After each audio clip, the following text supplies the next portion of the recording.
Don't you just hate randoming into a trash civ when you're just trying to have a nice day at the circus? Me too, and that's why I've come up with this build.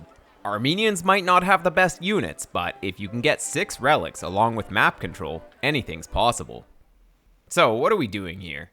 The goal of the build is to get a fortified church out on the map as soon as possible while also keeping the ability to develop your economy properly behind it. Utilizing the cheap mule cart, we can actually get up to feudal age on 19 villagers, and then to castle age on 21. This is faster than basically any other civ, which helps with sending villagers onto the map to make the fortified church, as your opponent won't have military to bother your villagers. This also means that you can confidently skip loom until castle age. Also, going up to feudal so fast can allow you to catch your opponent's scout off guard, as you'll get the stat boosts from reaching feudal age at a crazy timing. The only real feudal play is Tower Rush, but you can easily just make your church at home in this case, completely shutting it down. That's just how fast this build is. With Armenian's supercharged wood income and 75 resource mule carts, you can get your economy flourishing while the opponent has to deal with your light aggression after you've grabbed all the relics. This aggression comes in the form of 1 ram, 6 warrior priests, and 2 scorpions, but we'll get more into that later.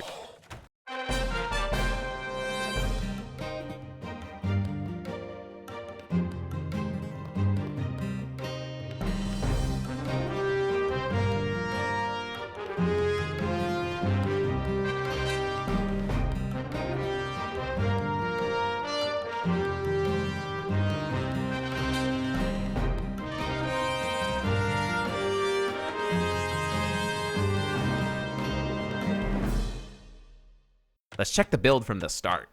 After building 2 houses, send your first 6 to sheep.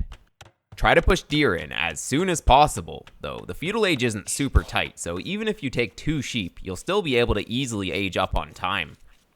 The next 4 villagers go to berries. Taking forage early like this allows you to skip making any farms until castle age, since otherwise you'd eat through your animals too fast. After 6 sheep and 4 berries, next is 1 straggler tree ville. After that, send a villager near your gold that's near a woodline, and build a house and shift queue to gold. The next ville also goes to straggler. Once you have 60 wood, send the straggler villes to gold so that you have 3 there.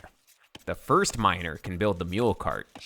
All future villes from this point go to food under the TC until you have 500 food to click up. Try to time your boar to come in just as your last deer is finishing. If you send a villager to lure just when you start taking the last deer, it'll be in on time. The exact timing of your boar lure depends on if you have 3 or 4 deer though. We have to revisit what we were doing with the gold here, as that's not normal. We need the gold for getting to castle age, and optionally getting loom. The reason we take it so early is that gold is closer to your TC than wood, so you take the gold on the way to wood. We'll be selling our 200 stone as well as buying 100 food when the market finishes, so we need to collect enough to do this while still having 200 gold for castle age. Without loom, you only need 49 gold, and with loom, you need 99. You can just remember it as 50 or 100 gold though. It's better to be safe here and collect slightly too much, as not having enough gold will delay you a lot. Once you've collected enough gold, transfer these 3 villagers as well as the mule cart to wood. Once you have 500 food, send 2 more villes to your woodline and keep 2 villes on straggler trees. Click up on 20 pop, or 19 villagers. Your eco balance on the way up is 5 on your woodline, 2 on stragglers, 4 on berries, and the rest taking sheep under your TC. During the feudal age transition, you'll have your stronger scout soon, so finding the enemy scout can be big if you can force a fight once you're up. In terms of what you're looking for on the map, you'll want to find all of the relics, as well as a nice position for your fortified church later. Basically, a central location that has either wood or gold is ideal. Wood might be even better, but you can buy food with gold, so they both work. Gold can also let you easily add in a redemption monk to put even more pressure, so really the central position with either resource is fine. The goal for your desired wood count is 325 for the blacksmith and market, so if it doesn't look like you'll have enough, you can use a few shepherds to collect a bit of straggler tree on the way up. You'll also need to build a house of the Berryville at some point. Clicking to castle age on time is pretty tight, so you'll need to be diligent about efficiency to make it work. Reduce villager walk time by always taking animals under the TC, stacking sheep properly, shooting the boar with the TC, teleporting with the TC, and more. If you find that you can't go up to Castle Age on 21 vills, just make an extra vill, or do the loom variant, making 2 plus loom in feudal.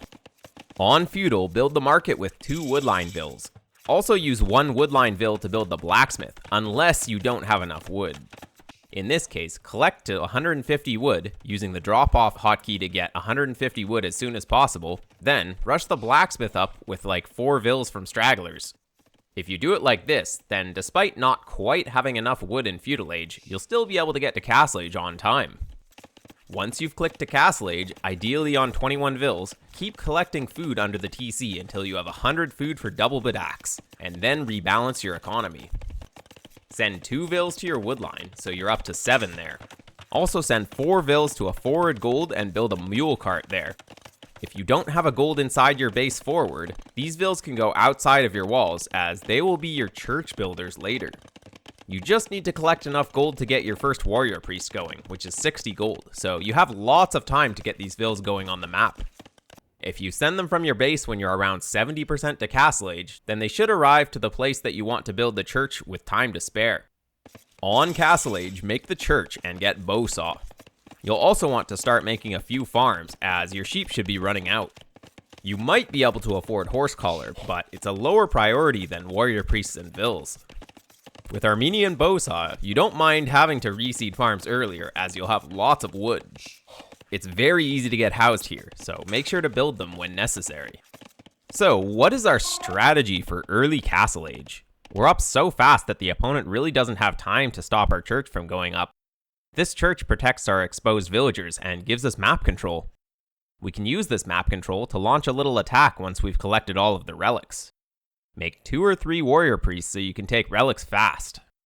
You'll need a few farms behind this, so use berry and straggler villagers to build farms until you have around 8 on food. If your opponent is making scouts, add a barracks and some spears. In order to put some real pressure, add a siege workshop forward and make a ram. By the time the ram comes out, you should have 6 units to put inside. You can attack your opponent's walls when this ram completes and you put all of your units inside. You'll need to ungarrison when the enemy gets close, so it requires some micro. You also have to hop back in the ram to dodge conversions. After your ram is built, you can queue up 1 or 2 scorpions so you can shoot villagers that go to re-wall, as well as shoot monks and light cav. The idea isn't to kill your opponent here, just to force them to spend more on defending than you spent attacking. Remember, to convert warrior priests, you need atonement, and to convert rams and scorpions, you need redemption. These are both fairly expensive techs, so forcing these upgrades already justifies your aggression, even if you don't get any direct damage. Since monks need to stand next to the ram to convert it, you can always pop out and kill the monk before it gets a conversion anyways. This leaves the main counter as mangonels. Well, mangonels are really expensive, and if the opponent's making them from home, you're in a great spot with 6 relics collected. If the mangonel tries to come forward, you can use the ram's mobility to take it out. This means that the opponent is stuck at home while you have full map control and are just booming freely. You can also start adding 1 or 2 monks with redemption if you feel like it as well. The key here is getting your boom going while your opponent is investing a ton into defense.